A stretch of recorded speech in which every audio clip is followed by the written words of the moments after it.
तो दोस्तों क्या हाल चाल है आपको। उम्मीद है कि आप सब ठीक ठाक होंगे। जैसे कि आपको पता है कि मोटिवेशन की सीरीज जा रही है। मोटिवेशन का जो है वो आज मैं जो है वो लेक्चर फिर अपलोड किया हुआ है। इसकी प्लेलिस्ट बनी हुई, आप चाहें तो देख सकते हैं।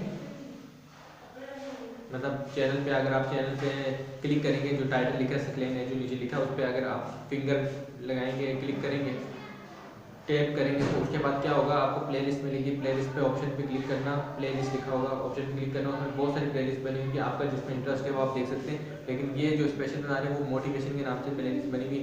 तो कल के जो लेक्चर में मैंने आपको बता दिया था कि क्या होता है जी, चांस, उसके बाद हार्ड वर्किंग, उसके बाद लक होता है, उसके बाद जाके सक्सेस मिलती है। तो आपको मैंने बताया कि जो लक होता है वो डिफरेंट फैक्टर्स पे डिपेंड करता है, ठीक है। अब मैं कल की बातें आपको नहीं बताऊंगा, वो आपको वीडियो देखनी पड़ेगी। मोटिवेशन के नाम से प्लेलिस्ट बनी हुई, वो कल की वीडियो आपने लाजमी देखनी है, तो आपको समझ नहीं आएगी आज की कोई बात। आज की बात उनको ही समझ आएगी, उन लोगों को समझ आएगी जिसने वो सीरीज से मोटिवेशन के जो 2-3 लेक्चर मैंने पीछे दिए वो देखें, तो उनको सब क्लियर हो जाएगा इस बात को। तो देखिए ज़रा, लक और फैक्टर्स, ठीक है। लक पे क्या डिपेंड करेंगी चीज़ें, फैक्टर्स, इनके फैक्टर डिपेंड करेंगे। अब आप ये बोलेंगे कि फैक्टर कौन से होते हैं, ठीक है। वो फैक्टर बता देंगे, फैक्टर कौन सी चीज़ें होती हैं, फैक्टर क्या चीज़ें हैं और फैक्टर किन चीज़ों पे डिपेंड कर रहे होते हैं। तो सबसे पहला फैक्टर जो है वो ये है कि आपने जो हार्ड वर्किंग की थी वो राइट डायरेक्शन में होनी चाहिए। मैं HW लिख रहा हूँ, ठीक है। Hard working in right direction, ठीक है। इस तीर का निशान वो बता रहा है कि राइट डायरेक्शन। पहला फैक्टर मैंने पकड़ लिया, जो लक है ना, लक, उसका पहला फैक्टर मैंने पकड़ लिया कि जो हार्ड वर्किंग है वो आपकी राइट डायरेक्शन में होती है। अब आप बोलेंगे जी राइट डायरेक्शन क्या होती है, मीनिंग तो पता है आपको, राइट डायरेक्शन सीधी राह, लेकिन कहाँ से हासिल करें, सवाल तो क्यों बता तो मैंने दिया आराम से कि राइट डायरेक्शन, कोई टेंशन नहीं लेनी आपको, वो भी मैं बताऊंगा कि आपको पूरा, मैं आपको सक्सेस तक छोड़ के आऊँगा, आपके हाथ आपके पकड़ के आपको सक्सेस तक छोड़ के आऊँगा। देखिए ज़रा, hard working in right direction भी कहाँ से राइट डायरेक्शन है, मेरी बात सुने। पहली बात तो ये था कि मैंने आपको कुछ वीडियो बनाया था कि आपको मौके मिलते हैं, ठीक है। मौका मिला, तो मौका वही मिलता है ना जिसमें आपका इंटरेस्ट हो। यानी कि आपने डॉक्टर बनना है तो आप MD कैट का टेस्ट देंगे या फिर ECAT का टेस्ट देंगे। MD कैट का टेस्ट देंगे। और आपने इंजीनियर बनना है तो आप ECAT का टेस्ट देंगे कि MD कैट का टेस्ट देंगे। ECAT का ये टेस्ट होता है डिफरेंट, यानी कि आपने जिस यूनिवर्सिटी में जाना है वो कुछ फील्ड करनी है, आपने उस फील्ड का टेस्ट देना है। कि जैसे आपने आर्मी में सेलेक्ट होना है, आप नेवी का टेस्ट देंगे, आर्मी का टेस्ट देंगे, ऑब्वियसली आर्मी का टेस्ट देंगे। क्यों बता रहा हूँ, आपका दिमाग खोलने के लिए कि आप ये ज़रा देखें कि जो यहाँ पर आपको पता है ना कि hard working in right direction, उस तक पहुँचा रहा हूँ कि किस तरह राइट डायरेक्शन मिलेगी।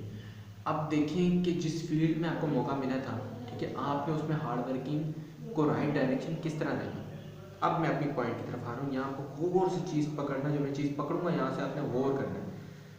जो राइट डायरेक्शन है ना वो किस तरीके से मिलेगी, आपका जो मौका आपको मिला था भाई इस चीज़ में अप्लाई करना है और आपका इंटरेस्ट भी था, आपने उससे पहले 2-3 महीने देते हैं तैयारी के लिए ना। आर्मी का टेस्ट हो तो 2-3 महीने पहले तैयारी का मिल जाता है आपको, जो एंट्री टेस्ट हो, कोई भी यूनिवर्सिटी का टेस्ट हो 2-3 महीने तो दे ही देते हैं, ठीक है। बोर्ड के टेस्ट हो तो 1 साल में जाता है, 365 दिन तैयारी की, जो भी है जिसमें भी आपका इंटरेस्ट है उससे जो पहले आपको जो टाइम मिलता है उसमें आपने हार्ड वर्किंग करनी होती है, ठीक है, हार्ड वर्किंग।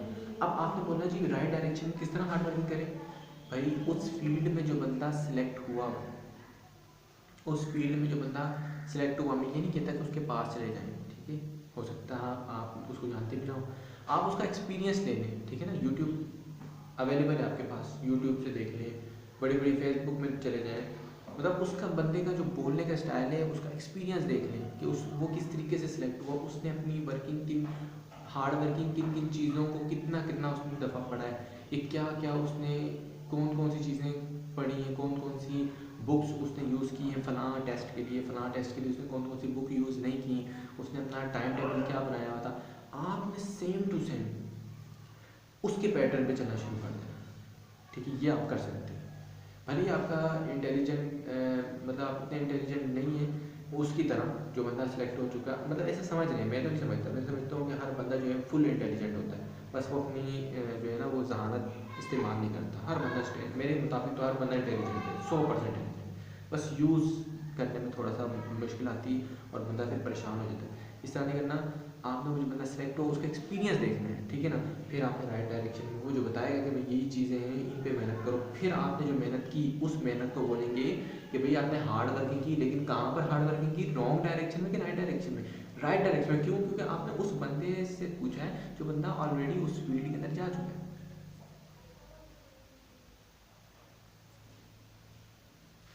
यानी कि जो बंदा उस फील्ड के अंदर ऑलरेडी जा चुका है, आपने उससे पूछ लिया भाई, उसका एक्सपीरियंस देख लिया।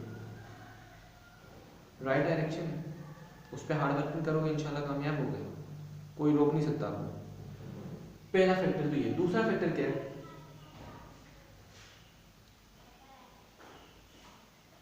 आप होपलेस हो जाते हो।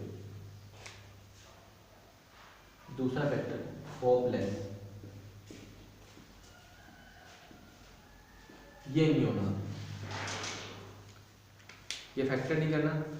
जो होपलेस हो जाते हैं उनसे मुराद ये होता है कि वो यानी कि मेहनत करने के दौरान इंटरेस्ट डेवलप नहीं कर पाते। यानी कि वो पढ़ तो रहे होते हैं लेकिन वो बोलते हैं यार इस फील्ड में तो ऑलरेडी बड़े कंपटीशन हो रहे हैं, बड़े बड़े मेरे से हाई फाई बच्चे हैं, तो मेरा तो कोई चांस नहीं बनेगा। फिर भी पीछे से फैमिली का प्रेशर होता है जी ये फील्ड में तुमने जान ही जाना, तो होपलेस होकर बैठ जाते, जिसको उर्दू में कहते मायूसी। ये मैं फैक्टर बता रहा हूँ, ये ऑलरेडी आपको पता होंगी बातें, मैं ये नहीं कह रहा कि आपको ये बातें नहीं पता होंगी, ये बातें आपको पता होंगी, लेकिन जिस डायरेक्शन में पता होनी चाहिए उस डायरेक्शन में नहीं पता। ये आप खुद से सवाल करना, इस वीडियो के बाद आप देखना कि जो मैंने बातें बताई हैं वो आपको पता थी ऑलरेडी, फिर आप क्यों वीडियो देख रहे हैं? वीडियो इसलिए देख रहे हैं क्योंकि जिस डायरेक्शन में पता होनी चाहिए थी उस डायरेक्शन में कहीं ना कहीं आप जो है वो अपने आप को मिसगाइड करते हुए आ रहे हैं, ठीक है। बहुत सारे लोगों को पता भी नहीं, ठीक है। मैं हर बंदे का दावा नहीं करता, किसी बंदे को नहीं पता होगी डायरेक्शन में किस डायरेक्शन में करनी।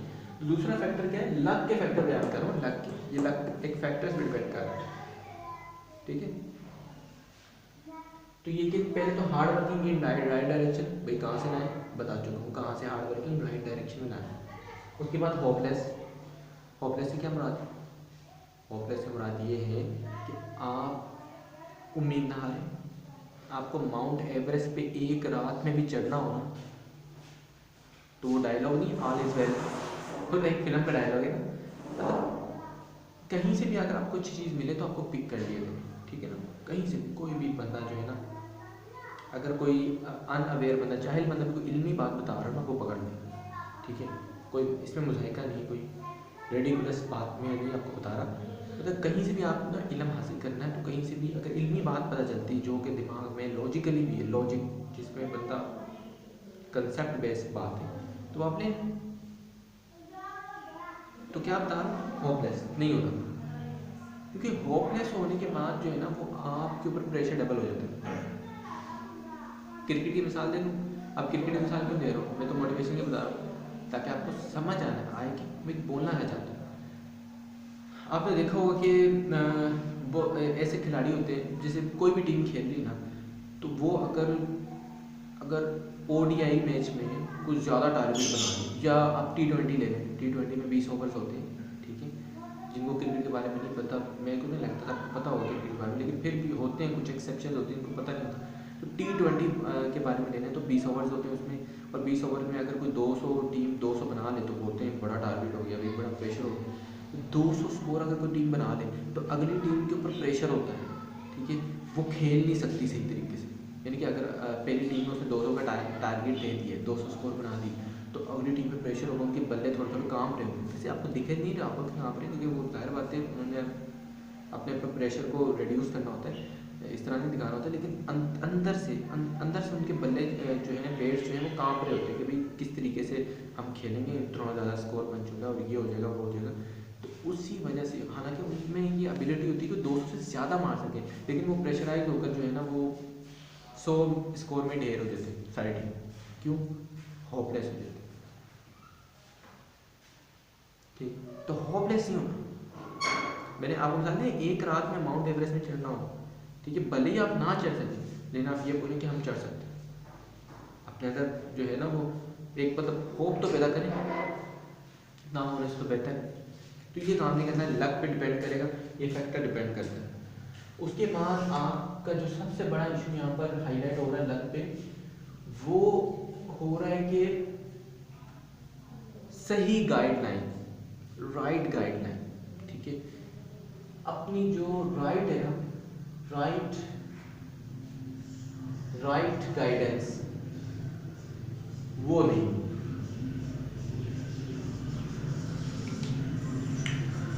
राइट गाइडेंस क्या मतलब ये है कि आप कोई हार्ड वर्किंग कर रहे हैं, ठीक है ना, जैसे आपने फलां बुक पता चल गया कि ये बुक पढ़ेंगे तो ये कामयाब हो जाएंगे, ये इतनी बुक्स, इतने थे टाइम टेबल, सब कुछ आप करवा चुके हैं, ठीक है, होपलेस भी नहीं है। लेकिन होपलेस नहीं होने के बाद जो आप जहाँ से गाइडेंस ले रहे हैं वो रॉन्ग तरीके से ले रहे हैं। मैं नहीं कह रहा कि वो सोर्स आपको रॉन्ग गाइड कर रहा है, नहीं, ऐसा नहीं हो सकता, ठीक है, सोर्स अच्छे होते हैं, लेकिन अब मैं ये कह रहा हूँ कि आपने जो सुना है वो रॉन्ग तरीके से सुना है, ठीक है, रॉन्ग गाइडेंस आपने ना लेने की कोशिश की, तो वो आपके लिए नुकसान देती है। राइट गाइडेंस, बिल्कुल राइट गाइडेंस लेंगे तो आपका ये फैक्टर भी सॉल्व हो जाएगा और आप लक में कामयाब होकर सक्सेस की तरफ बढ़ेंगे, ठीक है। वो मैं बता चुका हूँ कि लक क्या होता है, कि लक ये होता है कि जो डिसाइड करता है कि आपको एरर दे दे या सक्सेस की तरफ फेंक दे। अगर एरर दे देगा तो उसके पीछे कोई ना कोई फैक्टर होगा, फैक्टर क्या होगा वो मैं डिसाइड कर रहा हूँ। इसके अलावा भी और फैक्टर्स हो सकते हैं, लेकिन मेन फैक्टर जिन पर अगर काम कर लें तो 70% यानी कि 70% आप कामयाब हैं उस गोल में, यानी कि जो बनना चाहते हैं बन जाएंगे, डॉक्टर, इंजीनियर, पायलट। लेकिन मेन बात है कि इन चीज़ों को पूरा करना, और इन चीज़ों को आप पूरा नहीं करते, यही वजह है, इन चीज़ों को आप कंप्लीट नहीं करते। तो जो मैंने आपको बताया कि हार्ड वर्किंग लेकिन राइट डायरेक्शन में, लेकिन किस तरीके से राइट डायरेक्शन में वो भी बता चुका हूँ इसी वीडियो में। होपलेस नहीं होना, एक रात को माउंट एवरेस्ट में नहीं चढ़ सकते, चढ़ नहीं सकते, लेकिन होपलेस होने का कोई फायदा है? होपलेस होकर भी तो नहीं चढ़ सकते और होप रख कर भी नहीं चढ़ सकते, लिहाजा होप रख के नहीं चढ़े, कॉन्फिडेंस तो हो। पूरा साल अगर आपने एग्जाम की तैयारी नहीं की होगी, आप बोल रहे यार क्या हो जाएगा, आप एग्जाम लेने क्या हो जाएगा, ठीक है, होपलेस होकर अगर आप एग्जाम सेंटर जाएंगे तो क्या पेपर हल हो जाएगा? लॉजिकल सवाल पूछ रहा हूँ ना मैं, दिमाग से सवाल पूछ रहा हूँ। क्या परेशान होकर दिल से रोकर अब एग्जाम पेपर में जाएंगे यार क्या लिखें? उससे ज़्यादा बेहतर है कॉन्फिडेंस होकर बैठे, ऐसे बैठे जैसे आपको सब कुछ आता है, भले ही ना आता फिर भी आपका पेपर सॉल्व नहीं होगा, लेकिन आप स्ट्रेस से बच सकेंगे। स्ट्रेस बीमारियां पैदा करते हैं, इंसान की हेल्थ के लिए खराब होता है, ठीक है। एक तो पेपर नहीं आता, ऊपर से आप अपनी हेल्थ पे फ़र्क डालते हैं, स्ट्रेस ले रहे हैं। क्या स्ट्रेस लेने से अगर पेपर सॉल्व होता है तो आप स्ट्रेस ले रहे हैं? देखो फिक्र होनी चाहिए पेपर की, इसको आप स्ट्रेस से नहीं कहेंगे। स्ट्रेस लेना मतलब फिक्र होती है आपको पेपर नहीं, फिक्र होती है 365 दिन पहले आपने क्या किया।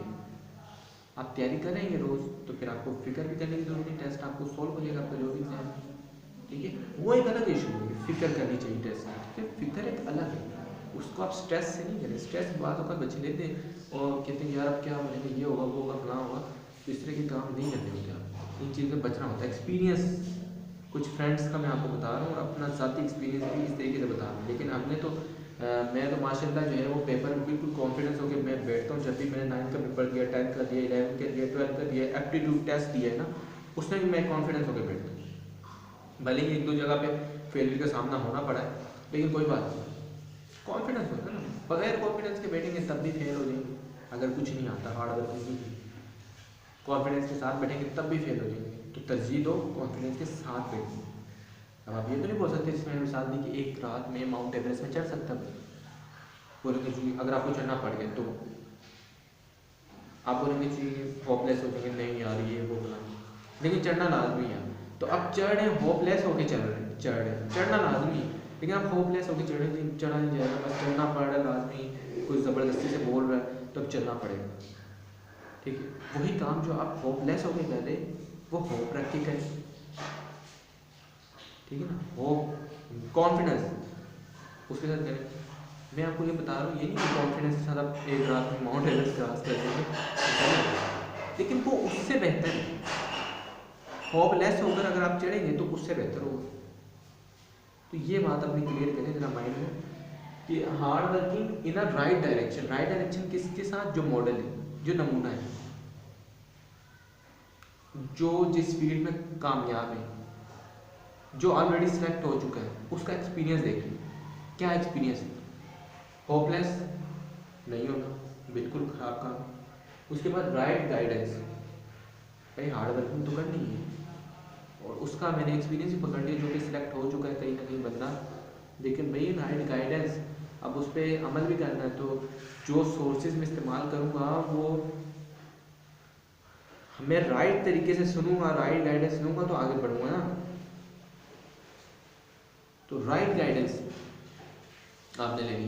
बाकी बेतहाशा फैक्टर हो सकते हैं, लेकिन अगर ये 3 फैक्टर अगर आपने देख लिए और इन पर काम कर लिया अच्छी तरीके से, 70% जो है जिस फील्ड में आप जाना चाहते हैं कामयाब